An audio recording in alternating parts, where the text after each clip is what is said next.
was from Reb Shimon, or Reb Shimon ben Gamliel, as he was known.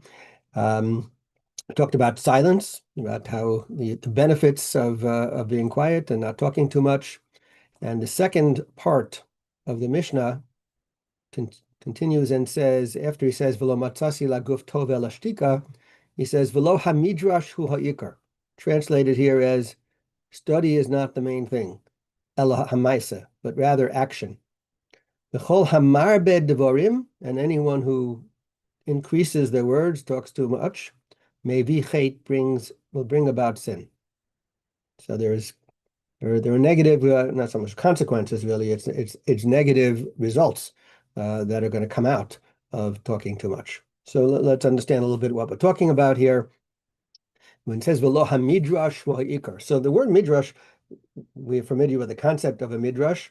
Usually it's a teaching from the time before the Talmud even, and really derash is to derive something. So it could be used to be studying.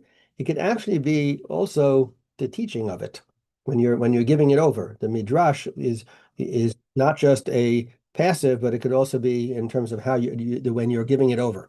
So number of commentaries, for example, Rashi points out here that when says the learning is more than is not as great as the action, is that obviously you need to study in order to know what to do. But if all of your study is theoretical and that's all you're doing and you never bring it into action, so then that's not good, and that's not good. And therefore, doing the mitzvah, the action of doing the mitzvah is greater than if you learned it and you didn't do anything.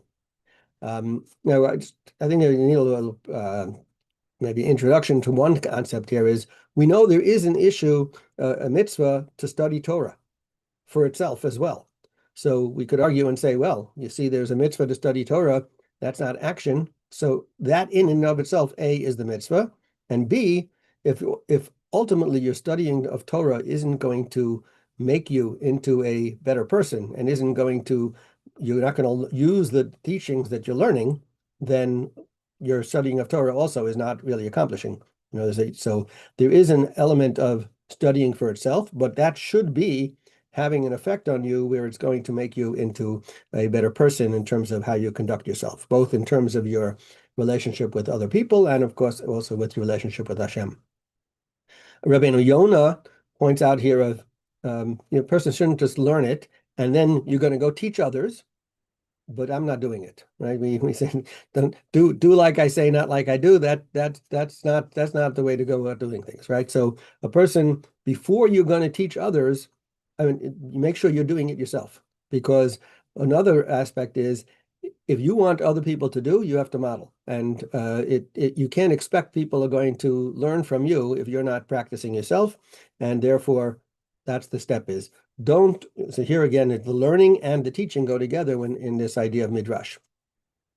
The Bar Tanura follows it as from what we said before about silence.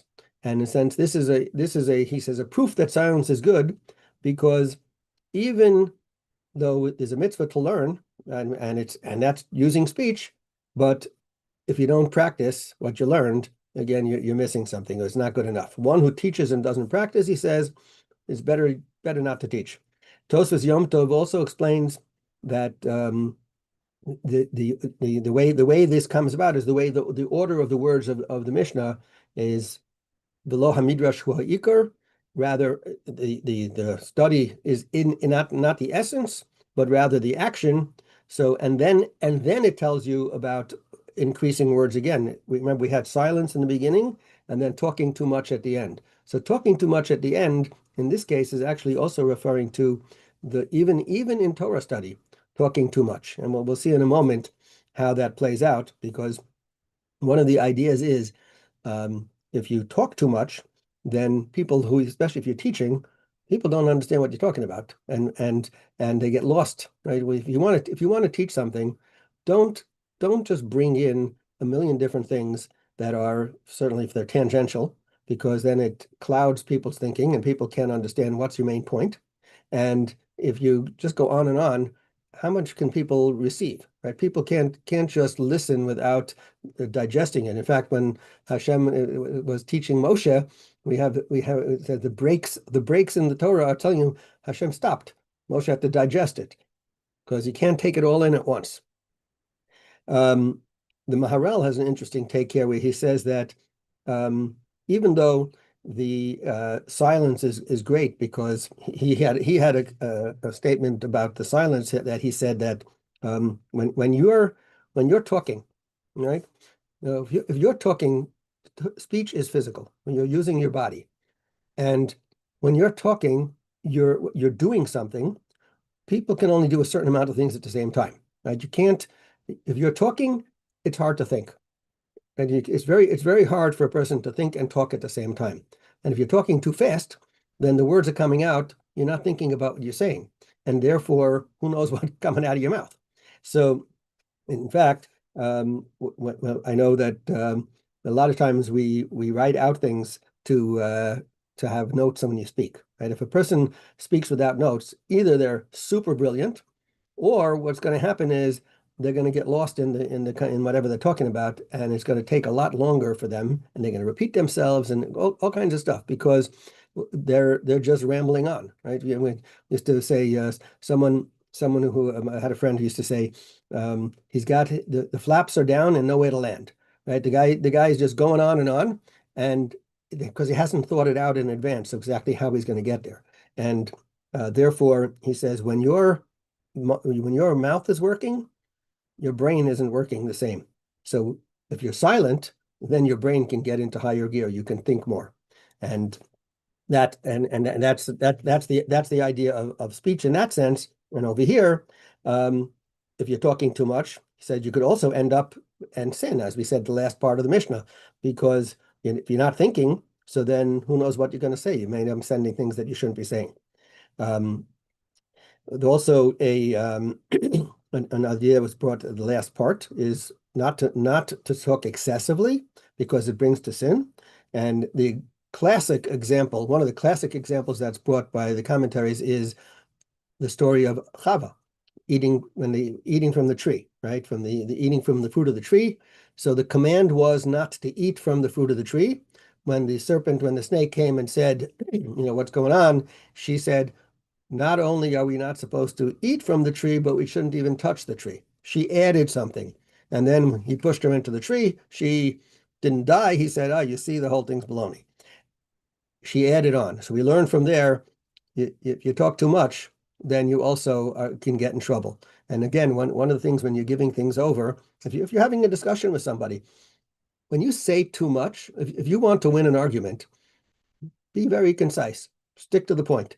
Once you start bringing in many other things, then the other person can pick on that and say, hey, wait a second, that part is wrong, or that part. And even though your main argument could be totally correct, if they can start picking at things along the sides, they're going to think they won, and you're going to have a difficult time defending yourself.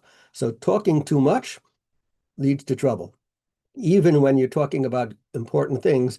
And if I want to teach something, be concise. Stick to the point. Once you start bringing in too many tangential things, it becomes very difficult for people to follow.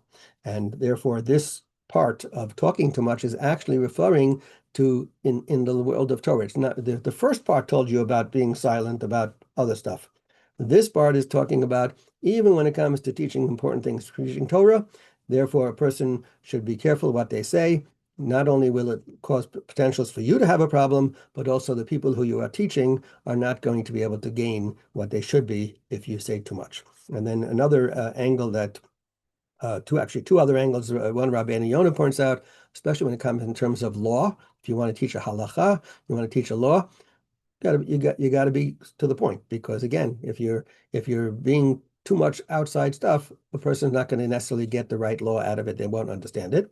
And finally, Irving Bunin points out an interesting idea, which is, again, when we're talking about another person, if you, we know in the laws of Lashon Hara, you have to be careful when you praise other people, because if I'm going to praise you in front of somebody else, and that other person is not your best friend, so that person may hear that praise and say, yeah, but, and they'll bring in something negative about you. So even when I'm think I'm doing something good by praising, I have to be careful not to say too much, because it can cause somebody else to chirp in and to say something negative, and it'll end up leading to lashon hara, even when that was not my intention. So the overall thing is we have to be careful in how we speak and how much we speak, and make sure that we speak to the point and not bring extemporaneous information that is going to cloud the issues. Have a great day, everyone.